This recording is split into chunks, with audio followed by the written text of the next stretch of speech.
India Legal presents Courts Roundup.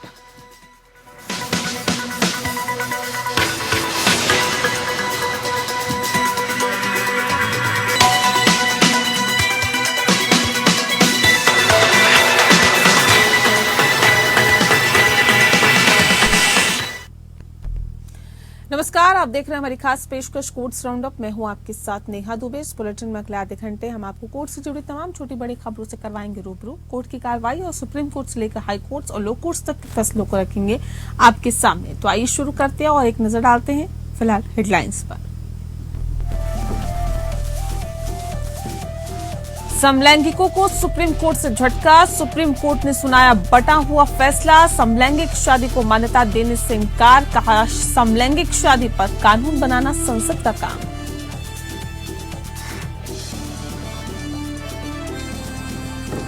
कथित कौशल विकास घोटाले में आरोपी आंध्र प्रदेश के पूर्व मुख्यमंत्री एन चंद्रबाबू नायडू को सुप्रीम कोर्ट से नहीं मिली राहत। एफआईआर रद्द करने की मांग वाली याचिका पर फैसला सुरक्षित। राघव चड्ढा को दिल्ली हाईकोर्ट से मिली बड़ी राहत। फैसला आने तक रद्द नहीं होगा सरकारी बंगले का आवंटन। सुप्रीम कोर्ट ने समलैंगिक विवाह। India Legal presents Courts Roundup.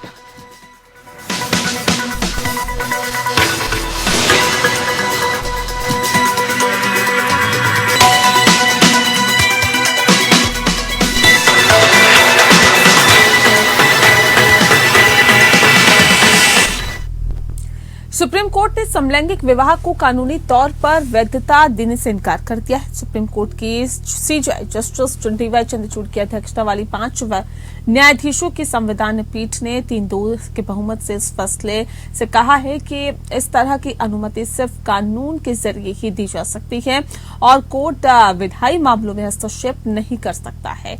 Court ने इस तरह के लिए इसके लिए एक उच्च स्तरीय कमेटी बनाने का निर्देश भी दिया है। गौर करने वाली बात यह है कि कोर्ट ने 10 दिनों की सुनवाई के बाद 11 मई को अपना फैसला सुरक्षित रख लिया था।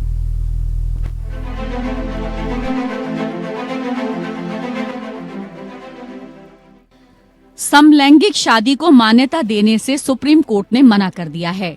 कोर्ट ने कहा है कि विवाह कोई मौलिक अधिकार नहीं है। कोर्ट ने ये भी कहा है कि समलैंगिकों को अपना साथी चुनने और उसके साथ रहने का अधिकार है, लेकिन उनके संबंधों को कानूनी मान्यता देने का आदेश सरकार को नहीं दिया जा सकता। बहुमत की राय जस्टिस भट्ट, कोहली और नरसिम्हा ने दी, जबकि न्यायमूर्ति नरसिम्हा ने अलग से सहमति व्यक्त की। सीजेआई चंद्रचूड़ और जस्टिस कौल ने अलग अलग असहमति वाले फैसले दिए। सभी न्यायाधीश इस बात पर एक मत थे कि विवाह का कोई अयोग्य अनक्वालिफाइड अधिकार नहीं है और समान लिंग वाले जोड़े इसे मौलिक अधिकार के रूप में दावा नहीं कर सकते। न्यायालय ने सर्वसम्मति से विशेष विवाह अधिनियम के प्रावधानों को दी गई चुनौती को भी खारिज कर दिया। जस्टिस भट्ट, कोहली और नरसिम्हा के बहुमत ने ये भी माना कि समान लिंग वाले जोड़ों के बीच नागरिक संबंधों को कानून के तहत मान्यता नहीं है और वे बच्चे को गोद लेने के अधिकार का दावा भी नहीं कर सकते। हालांकि सीजेआई चंद्रचूड़ और जस्टिस कौल ने अपनी अलग अलग अल्पसंख्यक राय में फैसला सुनाया कि समान लिंग वाले जोड़े अपने रिश्ते को नागरिक संघ के रूप में मान्यता देने के हकदार हैं और परिणामी लाभों का दावा कर सकते हैं।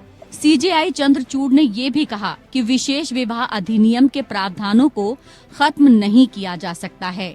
न्यायमूर्ति कौल ने कहा कि विशेष विवाह अधिनियम समलैंगिक जोड़ों के प्रति भेदभावपूर्ण है, लेकिन सीजेआई की इस राय से सहमत हुए कि उनकी व्याख्या समलैंगिक विवाह की अनुमति देने के लिए नहीं की जा सकती है। सीजेआई के फैसले का निष्कर्ष रहा कि इस न्यायालय को मामले की सुनवाई करने का अधिकार है। समलैंगिकता एक प्राकृतिक घटना है जो भारत में सदियों से चली आ रही है। यह ना तो शहरी है और ना ही संभ्रांतवादी। विवाह एक स्थायी संस्था नहीं है। मौजूदा कानून के तहत ट्रांसजेंडर्स को शादी करने का अधिकार है। समलैंगिक जोड़ों को संयुक्त रूप से बच्चा गोद लेने का अधिकार है। दत्तक ग्रहण विनियमों की धारा 5(3) समलैंगिक समुदाय के खिलाफ भेदभाव के लिए संविधान के अनुच्छेद 15 का उल्लंघन है। केंद्र, राज्य, केंद्र शासित प्रदेश राज्य के लाभ प्राप्त करने के लिए समलैंगिक लोगों को रिश्ते में प्रवेश करने से नहीं रोकेंगे। एक कमेटी बनाई जाए जो राशन कार्डों में समलैंगिक जोड़ों को परिवार के रूप में शामिल करने, संयुक्त बैंक खाते के लिए नामांकन करने, पेंशन, ग्रेच्युटी आदि मिलने वाले अधिकार सुनिश्चित करने के मसले पर विचार करेगी। वहीं न्यायमूर्ति भट्ट ने बहुमत की राय को प्रस्तुत किया। शादी का हक पूर्ण या बिना शर्त वाला हक नहीं है। शादी के लिए कानून बनाया गया है, इसी के तहत शादियां होनी चाहिए। समलैंगिक अपने प्यार का इजहार कर सकते हैं, मगर शादी का हक उन्हें नहीं है। समलैंगिक अपने साथी का चुनाव कर सकते हैं। समलैंगिकों को मौजूदा कानून के तहत गोद लेने का अधिकार नहीं है। केंद्र सरकार समलैंगिक विवाह से जुड़े सभी प्रासंगिक कारकों का अध्ययन करने के लिए एक उच्चाधिकार प्राप्त समिति का गठन करेगी। ट्रांसजेंडर व्यक्तियों को विवाह करने का अधिकार है। राज्य ये सुनिश्चित करेगा कि समलैंगिक व्यक्तियों को परेशान ना किया जाए। वहीं जस्टिस नरसिम्हा ने अपने फैसले में कहा है कि विवाह करने का कोई अयोग्य, अनक्वालिफाइड अधिकार नहीं है। विवाह का अधिकार एक वैधानिक अधिकार है या एक प्रथा से उत्पन्न होता है। विधायी योजनाओं की समीक्षा की जानी चाहिए जो समान लिंग वाले साझेदारों को पेंशन, पीएफ, ग्रेच्युटी, बीमा आदि से बाहर करती है।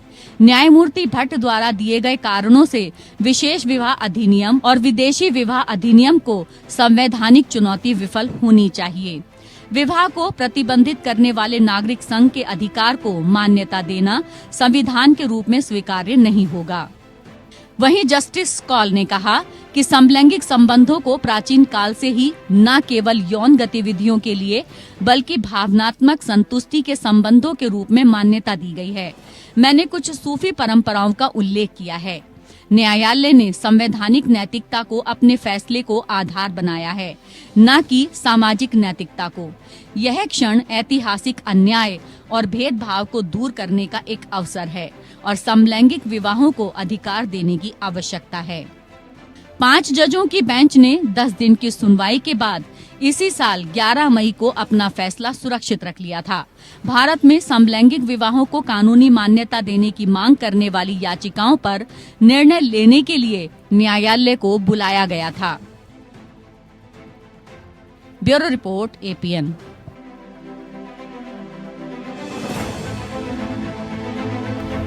न्यायमूर्ति भट्ट ने बहुमत की राय को प्रस्तुत किया। शादी का हक पूर्ण या बिना शर्त वाला हक नहीं है। शादी के लिए कानून बनाया गया है, इसी के तहत शादियां होनी चाहिए। समलैंगिक अपने प्यार का इजहार कर सकते हैं, मगर शादी का हक उन्हें नहीं है। समलैंगिक अपने साथी का चुनाव कर सकते हैं। समलैंगिकों को मौजूदा कानून के तहत गोद लेने का अधिकार नहीं है। केंद्र सरकार समलैंगिक विवाह से जुड़े सभी प्रासंगिक कारकों का अध्ययन करने के लिए एक उच्चाधिकार प्राप्त समिति का गठन करेगी। ट्रांसजेंडर व्यक्तियों को विवाह करने का अधिकार है। The court hereby summarizes its conclusions and directions as follows. There is no unqualified right to marriage except that recognized by statute, including the space left by custom. 2. An entitlement to legal recognition of the right to union, akin to marriage or civil union, or conferring legal status upon the parties to the relationship can be only through enacted law. A sequitur of this is that the court cannot enjoin or direct the creation of such regulatory framework, result in legal status. The finding in 1 and 2 should not be read as to preclude queer persons from celebrating their commitment to each other or relationship in whichever way they wish within the social realm.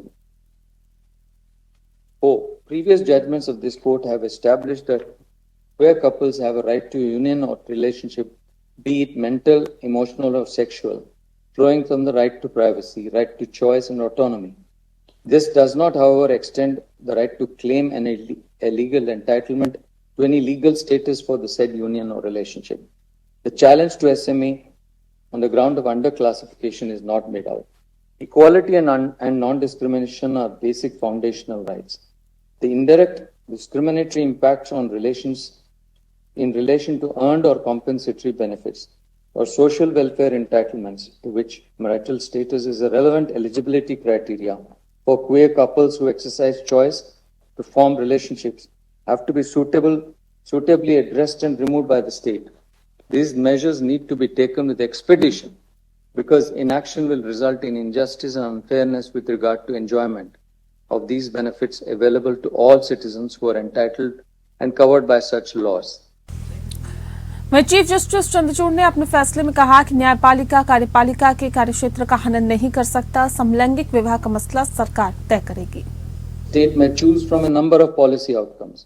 They may make all marriage and family related laws gender neutral or may create a separate SMA-like statute in gender neutral terms to give the queer community an avenue for marriage. They may pass an act creating civil unions or a domestic partnership, among the many other alternatives. Another consequence may be that rather than the union, the state legislature takes actions or enacts law. What is, however, certain is that in question of such polycentric nature, whether social or political, the court must exercise restraint and defer to the wisdom of the other branches of the state, which can undertake wide-scale public consultation, consensus building, and reflect the will of the people and be in their best interest. CGI ने कहा कि ये कहना सही नहीं होगा कि समलैंगिकता सिर्फ शहरों तक ही सीमित है। ऐसा नहीं है कि ये केवल शहरी उच्च वर्ग तक सीमित है। समलैंगिक सिर्फ कोई अंग्रेजी बोलने वाले सफेदपोश आदमी नहीं है, बल्कि गांव में कृषि कार्य में लगी एक महिला भी समलैंगिक होने का दावा कर सकती है। शहरों में रहने वाले सभी लोगों को कुलीन नहीं कहा जा सकता। समलैंगिकता मानसिक बीमारी नहीं है। It is not just the English-speaking man with a white-collar job who lives in a metropolitan city and is otherwise affluent who can lay claim to being queer, but also and equally the woman who works in a farm in an agricultural community. Persons may or may not identify with the labels queer, gay, lesbian, trans, etc., either because they speak languages which are not English or for other reasons. But the fact remains that many Indians are gender queer or enter into relationships with others of the same sex. CGI ने कहा कि विवाह की संस्था बदल दी गई है और जो इस संस्था की विशेषज्ञता है सती और विधवा पुनर्विवाह से लेकर अंतर धार्मिक विवाह। वक्त के दौर में विवाह का रूप बदल गया और इस विवाह में कार्यपालिका का अहम योगदान है। संसद ने ही शादी में बदलाव के नियम बनाए। All social institutions transmogrify with time and marriage is no exception. From sati and widow remarriage to child marriage and intercaste or interfaith marriages, marriage has metamorphosed. The institution as we know it today would perhaps be unrecognizable to our ancestors from 200 years ago. Despite vehement opposition to any departure from practice, the institution of marriage has changed. This is an incontrovertible truth. Yet it is also important to take note of the fact that these changes were brought about largely by acts of parliament of the legislatures of the states. While the passage of many laws was preceded by significant social activism, it was the legislature which ultimately responded to the call for change. वही जी justice PS Narasimhan ने अपने फैसले में भी अपना नजरिया और पक्ष रखा है। As held earlier, this court cannot, within the judicial framework, engage in this complex task. The state has to study the impact of these policies and entitlements. Consistent with the statement before this court during the course of the proceeding, the union shall set up a high-powered committee chaired by the cabinet secretary to undertake a comprehensive examination of all relevant factors, especially including those outlined above. In the conduct of such exercise, the concerned representatives of all stakeholders and the views of all states and union territories shall be taken into account.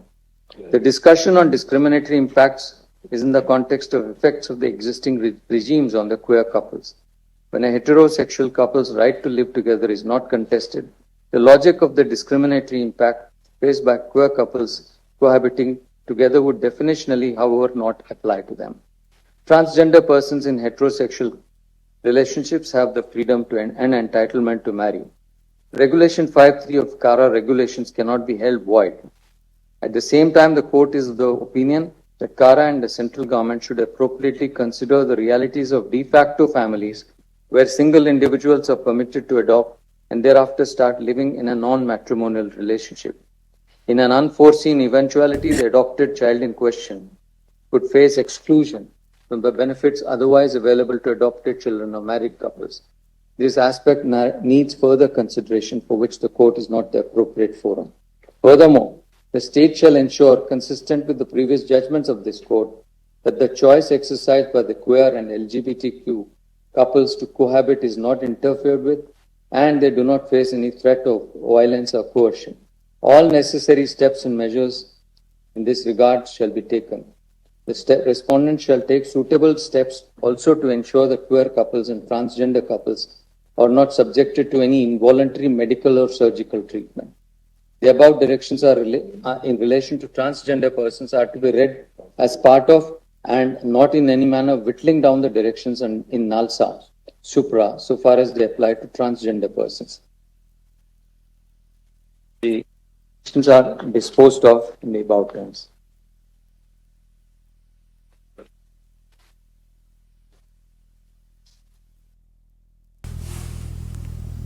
वहीं फैसले पर अधिवक्ताओं का क्या कहना है, आइए सुनवाते हैं।